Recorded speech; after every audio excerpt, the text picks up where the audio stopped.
महज अन्नदाता कहने से काम नहीं बनता है। ऐ किसान, तुझे पूरे देश का प्रणाम तो बनता है।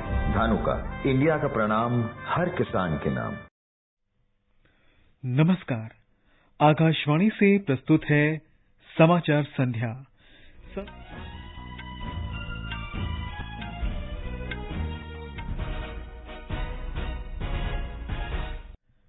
संसद के दोनों सदनों की कार्यवाही आज कांग्रेस नेता राहुल गांधी की टिप्पणी और अदानी समूह के मामले पर शोरगुल के कारण चौथे दिन भी स्थगित। केंद्र ने रक्षा बलों के लिए विभिन्न हथियार प्रणालियों की खरीद के लिए 70,000 करोड़ रुपए से अधिक के प्रस्तावों को मंजूरी दी। राष्ट्रपति द्रौपदी मुर्मू ने कोच्चि में भारतीय नौसेना के गनरी स्कूल INS द्रोणाचार्य को ध्वज प्रदान किया। सरकार ने कोविड के मामलों में वृद्धि के मद्देनजर महाराष्ट्र और केरल सहित 6 राज्यों से इसकी रोकथाम के लिए 5 गुना तेज रणनीति बनाकर नियमों का पालन करने को कहा। और नई दिल्ली में महिला विश्व मुक्केबाजी चैंपियनशिप के पहले दौर में निकहत जरीन ने अजरबैजान की अनाखानिम इस्माइलोवा को हराया।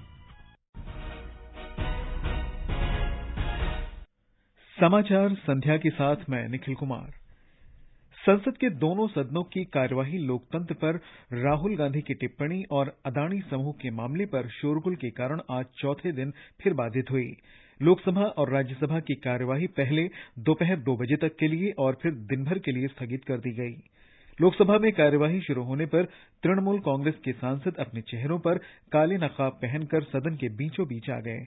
कांग्रेस, DMK और अन्य विपक्षी सदस्य भी अदानी मुद्दे पर सदन के बीचों बीच आ गए। इस बीच सत्ता पक्ष के सदस्यों ने राहुल गांधी के माफी मांगने को लेकर नारेबाजी शुरू कर दी।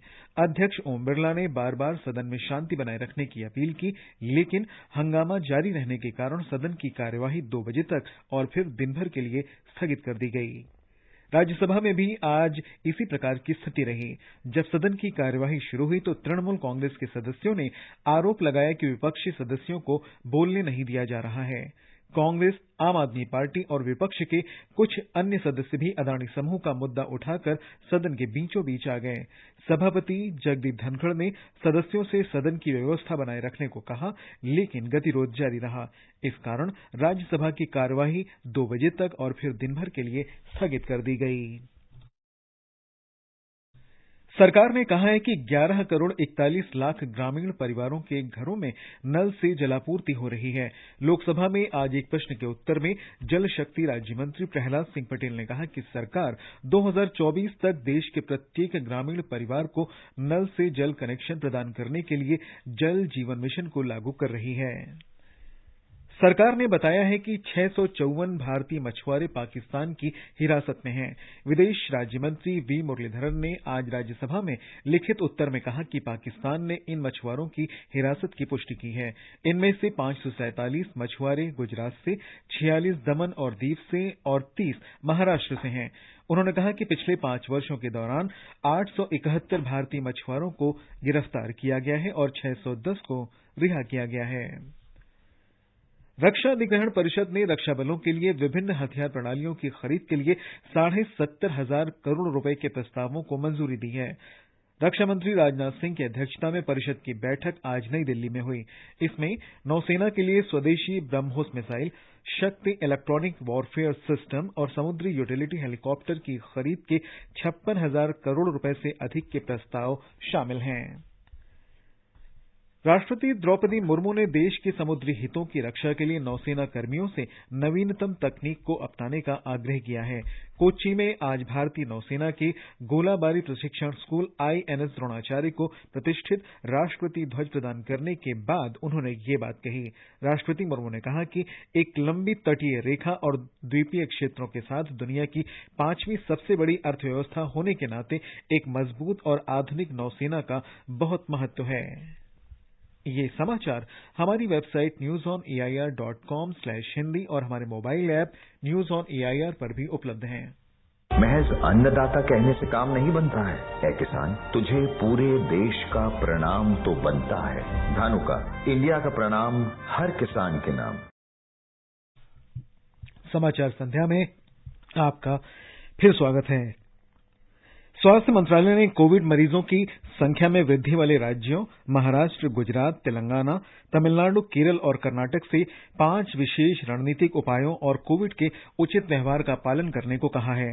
इसमें जांच, पहचान, इलाज, टीकाकरण के साथ मास्क पहनने, हाथों की स्वच्छता और सुरक्षित दूरी बनाए रखने को कहा गया है।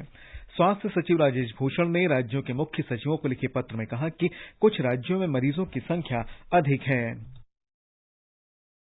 स्वास्थ्य और परिवार कल्याण मंत्री डॉक्टर मनसुख मांडविया ने आज नई दिल्ली में partnership for action against tuberculosis समारोह में पूरे देश में तपेदिक रोग के बारे में जागरूकता की संदेश सामग्री से लदे 75 ट्रकों की खेप को रवाना किया।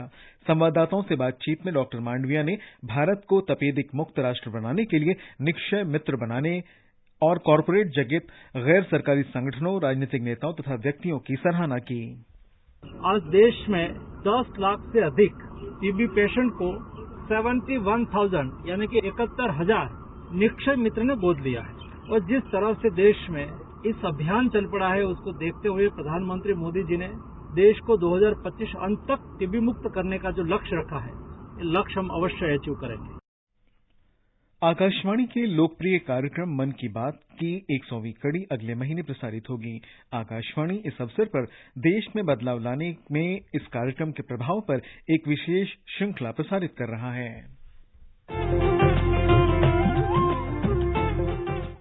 लोग, आवाज और सीधा संवाद, यानी हमारे, आपके, हम सबके मन की बात। जी हां, ऐसे ही करोड़ों लोगों से जुड़ते हैं हमारे प्रधानमंत्री आकाशवाणी पर हर महीने के आखिरी रविवार को मन की बात कार्यक्रम के साथ। 3 अक्टूबर 2014 को शुरू हुआ ये सिलसिला इस बार अप्रैल में अपनी 100वीं कड़ी के साथ जारी रहेगा। इस अवसर पर आकाशवाणी इस विशेष कार्यक्रम से प्रधानमंत्री के कुछ ऐसे चुनिंदा संबोधनों को प्रस्तुत करने जा रहा है जिन्होंने देश को नई राह दिखाई। कार्यक्रम की चौथी कड़ी में प्रस्तुत है मन की बात का वो अंश जिसके जरिए प्रधानमंत्री ने योग को दुनिया में सेहत के आंदोलन के तौर पर स्थापित कर दिया। भारतीय ज्ञान परंपरा पर प्रधानमंत्री नरेंद्र मोदी को बहुत भरोसा है। योग को लेकर भी प्रधानमंत्री का लगाव अरसे से है।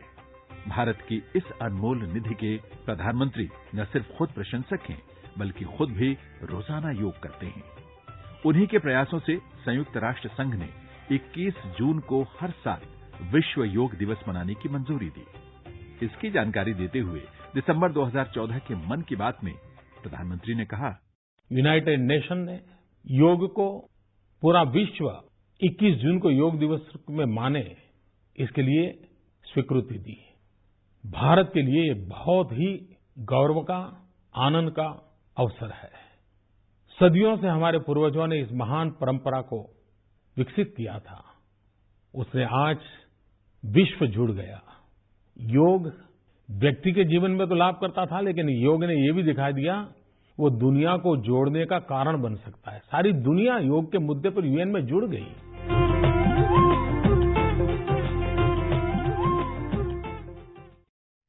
ये समाचार आकाशवाणी से प्रसारित किए जा रहे हैं। ताजा समाचार जानने के लिए आप हमारे Twitter handle @AIR News Hindi को फॉलो कर सकते हैं।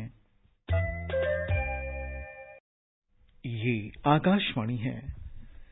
भारत की निकहत जरीन ने आज नई दिल्ली में महिला विश्व मुक्केबाजी चैंपियनशिप के पहले दौर में अजरबैजान की अनाखानिम इस्माइलोवा पर शानदार जीत दर्ज की।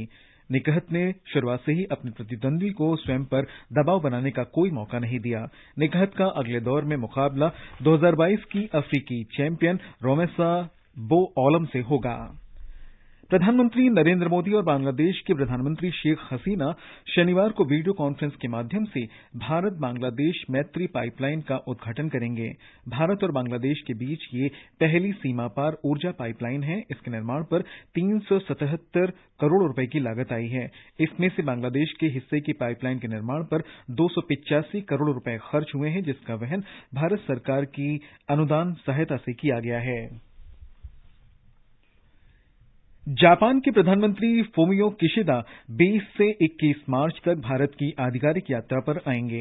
विदेश मंत्रालय के प्रवक्ता अरिंदम बागची ने आज नई दिल्ली में बताया कि भारत श्री किशिदा की यात्रा को लेकर उत्सुक है, क्योंकि जापान हमारा बहुत ही महत्वपूर्ण भागीदार है। श्री किशिदा यात्रा के दौरान प्रधानमंत्री नरेंद्र मोदी के साथ बातचीत करेंगे। दोनों नेता द्विपक्षीय और क्षेत्रीय मुद्दों पर चर्चा करेंगे। Japan is a very important partner. We have annual summits with them. This is part of that. And they're also partners in plurilateral and multilateral constructs. So we look forward to a rich discussion. We look forward to exchange of views. Prime Minister had gone to Japan last year. Prime Minister Kishida had come here. So we look forward to taking forward those discussions. Khalistani समर्थकों के Brisbane में भारतीय वाणिज्य दूतावास को बंद करने के लिए मजबूर करने की खबरों पर श्री बागची ने कहा कि वाणिज्य दूतावास का काम थोड़ी देर के लिए रोक दिया गया था। उन्होंने कहा कि इस मुद्दे को ऑस्ट्रेलियाई अधिकारियों के समक्ष उठाया गया और उन्हें कार्रवाई करनी चाहिए। प्रधानमंत्री मोदी ने इन मुद्दों पर भारत आए ऑस्ट्रेलिया के प्रधानमंत्री से बात की थी। देखिए, जैसे आपने प्रधानमंत्री जी से डायरेक्टली सुना उन्होंने कि ये सारे मुद्दे उन्होंने उठाए थे अभी जब ऑस्ट्रेलिया के प्रधानमंत्री यहाँ आए थे, तो उसी के ठीक बाद हुआ था। ये मुद्दा भी उठाया गया है ऑस्ट्रेलिया अथॉरिटीज के साथ। हमें अपेक्षा यही है कि ये एक्शन लें, इस पे जो ये कर रहे हैं उनके खिलाफ कार्रवाई करें ताकि ये न हो। राष्ट्रीय मानवाधिकार आयोग ने नोएडा में एक नशा मुक्ति केंद्र में एक कैदी की पीट कर हत्या करने के मामले में उत्तर प्रदेश सरकार को नोटिस जारी किया है। आयोग ने इस मामले में मीडिया रिपोर्ट का स्वतः संज्ञान लिया। आयोग ने उत्तर प्रदेश के मुख्य सचिव और पुलिस महानिदेशक को नोटिस जारी कर विस्तृत रिपोर्ट मांगी है। नई दिल्ली के शैक्षिक दौरे पर आए आंध्र प्रदेश और तमिलनाडु के आकांक्षी जिलों के विद्यार्थियों ने आज संसद भवन में प्रधानमंत्री नरेंद्र मोदी से मुलाकात की। ये विद्यार्थी संसद भवन, इंडिया गेट और प्रधानमंत्री संग्रहालय भी देखने गए। सीमा सड़क संगठन ने हिमालयन रेंज पर स्थित महत्वपूर्ण जोजिला दर्रा को 68 दिन तक बंद रहने के बाद फिर से खोल दिया है। ये दर्रा 11,650 फीट की ऊंचाई पर स्थित है और इसे केंद्र शासित प्रदेश लद्दाख, जम्मू और कश्मीर के बीच द्वार के तौर पर जाना जाता है। खराब मौसम के बावजूद ये सड़क इस वर्ष 6 जनवरी तक यातायात के लिए खुली हुई थी। अरुणाचल प्रदेश में पश्चिमी कामेंग जिले के मंडला के पास सेना का चीता हेलीकॉप्टर दुर्घटनाग्रस्त हो गया। 2 पायलट के साथ इस हेलीकॉप्टर ने आज सुबह 9 बजे सेंगे गांव से उड़ान भरी थी और वो मिसामारी जा रहा था।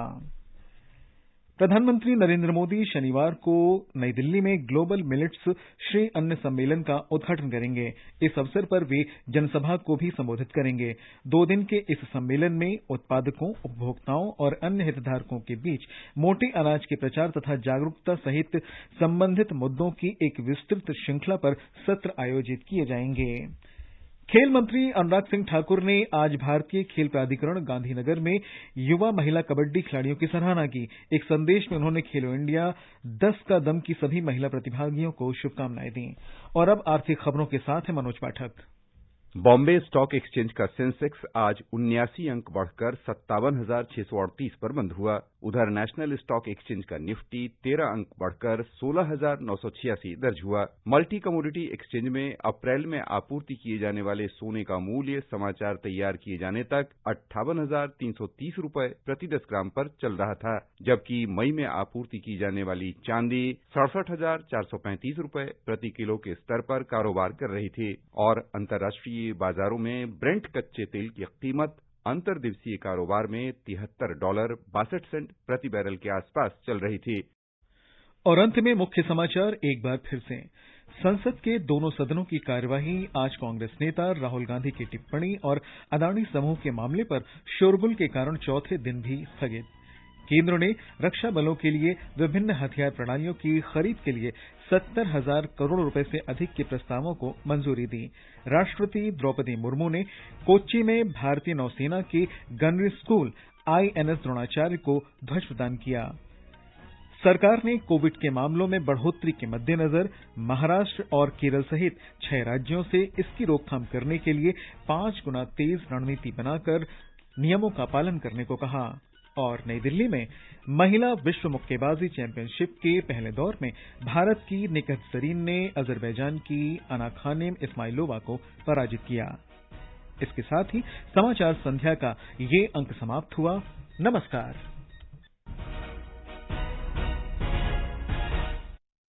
महज महज अन्नदाता कहने से काम नहीं बनता है। ऐ किसान, तुझे पूरे देश का प्रणाम तो बनता है। धानुका, इंडिया का प्रणाम हर किसान के नाम।